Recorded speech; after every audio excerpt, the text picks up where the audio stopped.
So I know we all have fragrances in our collection pretty much that are like our favorite fragrances or our fragrances that we know like at the end of the day, we're not going to be giving these fragrances up pretty much, you know, if we had to.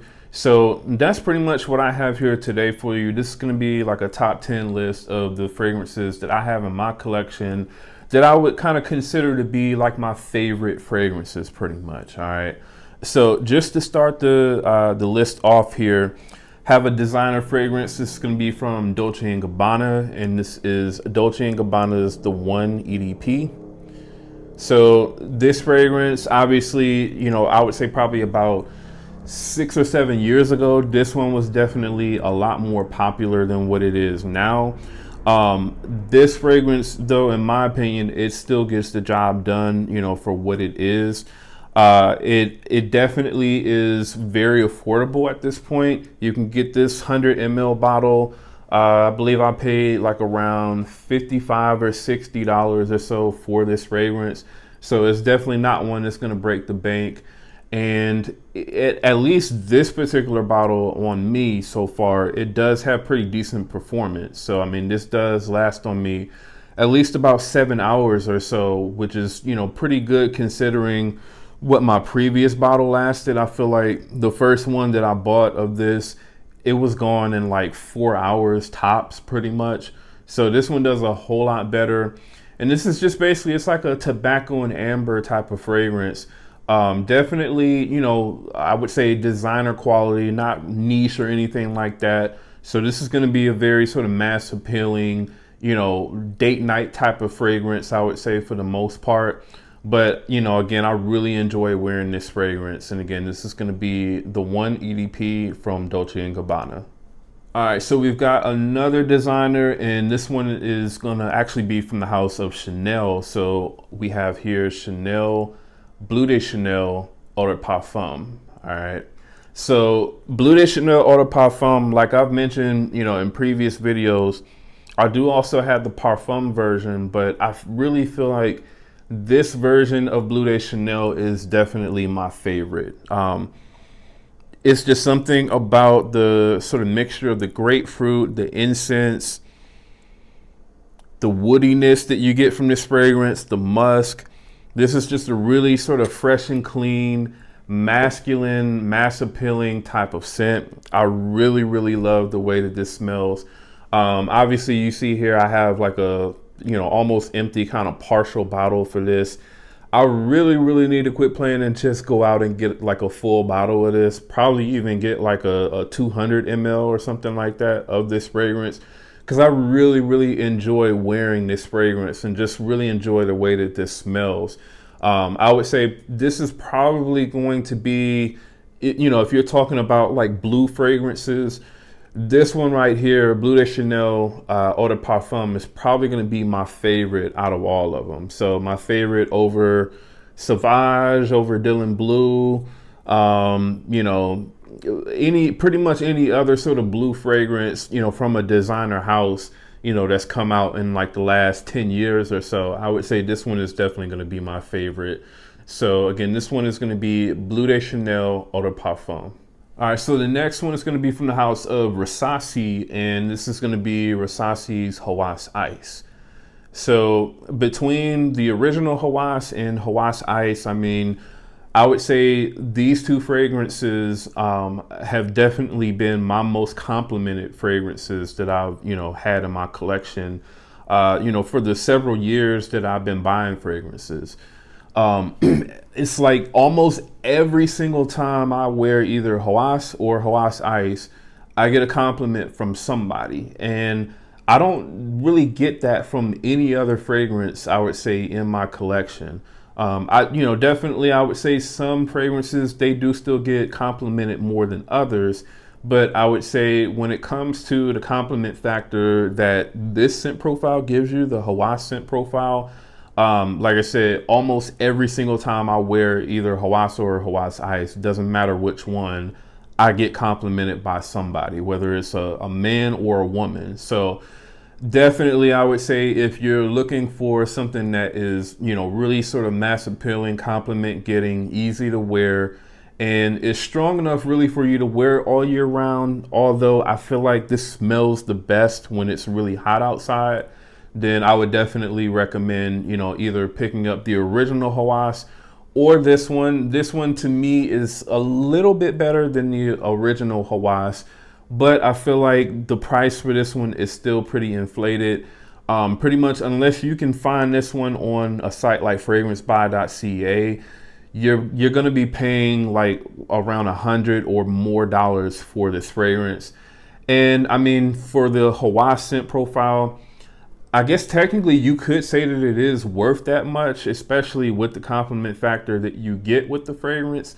But at the same time, with, you know, Hawas pretty much going for, I would say anywhere from like around $40 to $60 at any given time of the year, then, you know, maybe that one might be the more economical choice for most. So again, definitely check this one out. This is going to be Hawas Ice from Versace. All right, so we got another designer fragrance. This time, this is going to be from the house of Mercedes-Benz. And I guess you could kind of consider that a designer house. I mean, obviously, Mercedes-Benz is a car company. I don't really know whether or not to kind of classify this as a designer. I don't really get niche quality from this, so I'm going to call it a designer. This is going to be Mercedes-Benz Club Black, pretty much. So this is like, I would say a sort of masculine take on like a vanilla scent. So this one does give you a sort of smoky aspect to the fragrance from incense. It also, it gives you, in my opinion, a sort of masculine edge from the bergamot that's sort of like an underlying note in this fragrance as well. It does have, I would say, somewhat of a similarity to Guerlain Spiritueuse Double Vanille. Like if you smell the two side by side, you can definitely kind of tell that there is, you know, sort of slight nuances that, you know, this fragrance has that, you know, Guerlain Spiritueuse Double Vanille also has. But in my opinion, they're two completely different scents. I do think that the Guerlain smells a little bit better than what this one does for sure. But either way, I would say this one is still a pretty solid vanilla scent. Really affordable. I believe I paid like around $40 to $45 for this, and this is a 100 ml bottle. And the, you know, the performance on this is very good as well. So, I mean, you're gonna get 10 to 12 plus hours of total longevity with, I would say, pretty moderate sort of projection and sillage. It's not gonna be a beast mode projector, but you really don't need it to be for the most part. So again, this is gonna be Mercedes-Benz Club Black. All right, so next is gonna be from the house of Lattafa, and this is their newest take on the Khamrah scent profile. This is Khamrah Qahwa. And I do believe that this is better, at least in my opinion anyway, than the original Khamrah. That sort of added coffee and cardamom note that you get with this fragrance, like I mentioned in, you know, previous videos, it kind of balances the fragrance out in terms of the sweetness. It makes it, in my opinion, a little bit more unisex. Now, I'll still wear Khamrah no problem all day long, the original one, but that fragrance is a very, very sweet fragrance. And I feel like for, you know, a lot of people, you know, especially some men, they're not necessarily going to be comfortable wearing a fragrance that's that sweet. So, you know, if you're someone like that, maybe check this one out. This one is still definitely going to be on the sweet side for sure. So I'm not saying that this one pretty much loses all of that sweetness that you get with Khamrah. It still basically has the exact same sort of scent DNA in this fragrance, same sort of backbone for the most part. But, you know, again, that coffee and cardamom note that you get with this fragrance, it makes it different enough to where I do prefer wearing this fragrance and smelling this in the air over the original Khamrah. All right. Performance is just as good as the original Khamrah as well. So it is going to give you beast mode projection and longevity and sillage as well. So definitely, man, check this one out. I feel like the price is kind of stabilized on this one. So I feel like now you can, for the most part, get this one for like around $40 to $45, which I feel like is a fair price for this. This is a 100 ml bottle. So definitely check this one out. Again, this is Lattafa's Khamrah Qahwa. All right, so next up is going to be another designer, and this is going to be from the house of Valentino. And really, I feel like this is going to be two fragrances, but I feel like these two are kind of like taking up one spot for me. So one is going to be Born in Roma, the Coral Fantasy version. And then the other is going to be Born in Roma Intense. All right. So I feel like both of these fragrances are ones that I would definitely want to keep in my collection for sure. So I kind of feel like when it comes to when I would, necessarily wear these fragrances, the Born in Roma Intense is more so, in my opinion, something that I would wear probably at night. And I feel like the Coral Fantasy would be a fragrance that I would more so kind of wear like anytime, pretty much. So day or night time. Both fragrances, I feel like you can wear all year round. So they have very good versatility in terms of that. Like I said, I would just more so kind of reach for this one at night, and this one, in the daytime as well as the night as well. They do definitely have, a lot of similarities, I would say, but I do feel like these two are different enough to where they're not going to necessarily be redundant to have both. All right. This one is definitely going to be a lot heavier on lavender and vanilla. So this one comes off as being a little bit more kind of sweeter and sensual. Whereas this has sort of like this combination of tobacco, red apple, and it just comes off to me as being a little bit more sort of diffusive and aromatic. So this one definitely has better projection, and is a louder fragrance than what this one is. So that's why I say this one is kind of more so suited, in my opinion, for like date night, whereas this one would kind of more so be like a everyday sort of fragrance. Where you want to smell really good and you want others around you to smell you as well. All right. So again, this is going to be Valentino's Born in Roma Coral Fantasy and Born in Roma Intense. Next up is going to be from the Woods collection, and this is the Woods collection's Dusk. So this is going to be their take on Parfums de Marly's Layton. And Layton, I would say the scent profile of Layton is definitely one of my favorite sort of scent profiles overall. I obviously I've owned a full bottle of Layton, and pretty much I sold it once I got this one because I felt like this one was close enough to Layton to where I didn't need to have both pretty much. So I went ahead and just kind of kept this one and sold the Layton for the extra money. But yeah, man, this one comes about 90% close to Layton. It really kind of does away, I would say, with the like mentholated kind of Vicks Vapor Rub opening that you get from Layton. It does away with that opening and pretty much kind of goes straight into like the mid and the dry down of Layton for the most part. But it really does get those down, I would say, at least about 90% close pretty much, which in my opinion, the mid and the dry down part of Layton are like the best part of that fragrance. So if that's also your best, part of Layton, or, what you prefer when it comes to the Layton scent profile, then I would say that this is definitely going to be one that you'll want to pick up.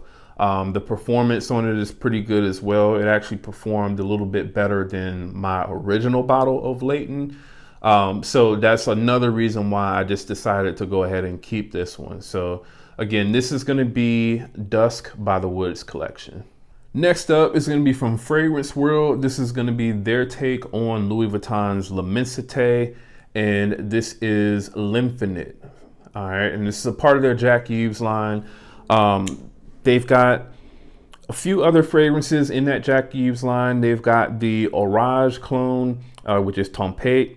They have I think like a rose fragrance. I think it's like the Rose Les Sables fragrance or something like that. I believe is what that one is cloning.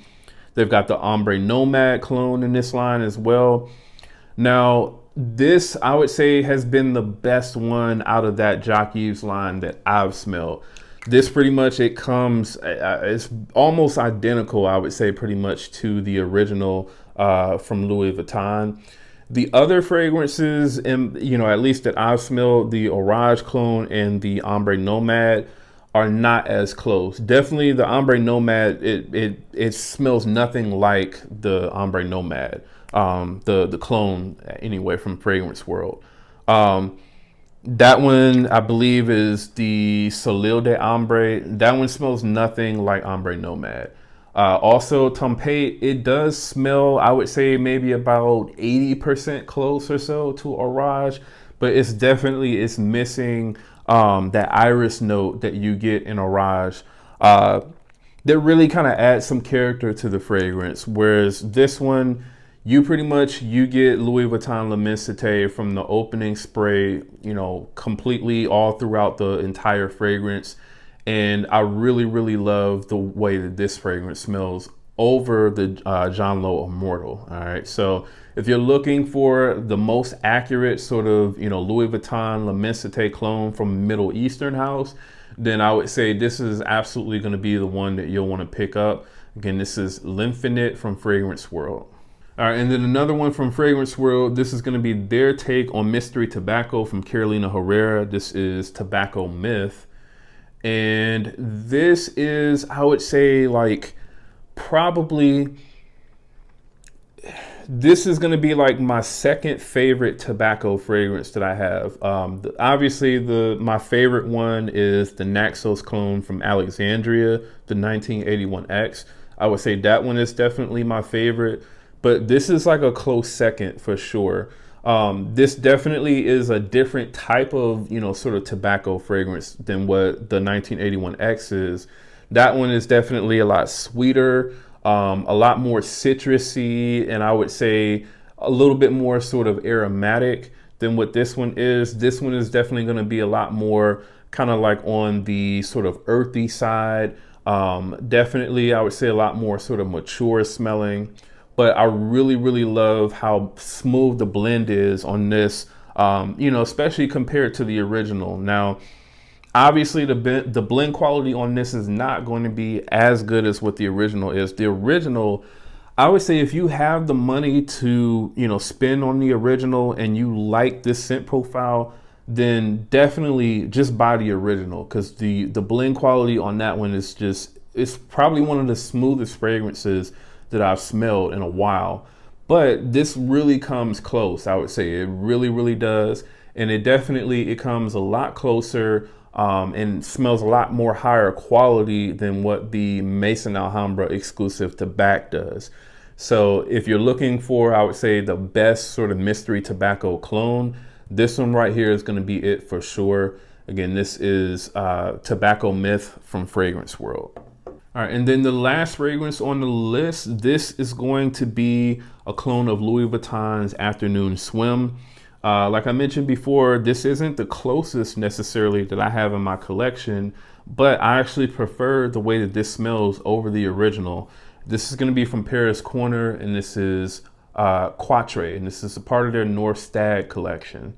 So this one, like I mentioned, before in previous videos, for the most part, what you get with this is you get Afternoon Swim for sure. Like I would say about 85% Afternoon Swim, but this is going to be with a slight sort of twist on it. So instead of getting kind of like this sort of perfect balance between bergamot and mandarin orange and Sicilian orange, you're getting a lot more mandarin orange, I would say, than anything. And then I would say like the bergamot and the Sicilian orange pretty much, well, I won't even say the Sicilian orange, pretty much just the bergamot is going to be in the back seat pretty much.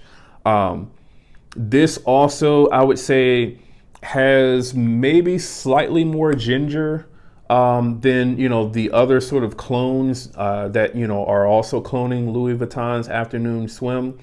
But like I said, when I smelled this side by side with Afternoon Swim, I could definitely tell that there was, sort of like a twist or a difference with this fragrance. But like I said, I did actually prefer the way that this came across. It definitely is a little bit more thicker because it is a little bit more sweeter than the original, but I really love this one. All right, so if you're looking for a slight sort of twist on Louis Vuitton's Afternoon Swim, and let's say maybe you liked Afternoon Swim, but you don't see yourself paying $320, plus taxes for a full bottle from Louis Vuitton, then I would say this is going to be close enough, and it's going to give you a nice little twist to where you may possibly not, you might not need to, go out and buy the original. So definitely, again, check this one out. The performance on this is okay. I would say, at least so far, I'm getting like around 6 hours or so. We'll have to see, how much that changes, as time kind of goes by. But, for what I paid for this was like $38 plus shipping, or no, it was like $42 plus shipping, I believe, on Fragbar. And I believe they still do have this in stock on their site. So for that price, I would say absolutely pick this one up. And again, this is going to be Paris Corners North Stag Quatre. So that's the list, man. These are, again, pretty much my sort of top 10 fragrances that at this point, I don't really see myself, getting rid of in my collection. So definitely let me know what you all thought about the list. Have you all smelled all of these fragrances? Have you smelled some of them? Have you not smelled any of these fragrances? Definitely let me know in the comments. And also, if you're brand new to the channel, do me a favor, go ahead and subscribe. Also, to anyone watching, do me a favor, leave a like on the video. And once again, that's Jamar from Vegas Scents. I'll see y'all in the next video.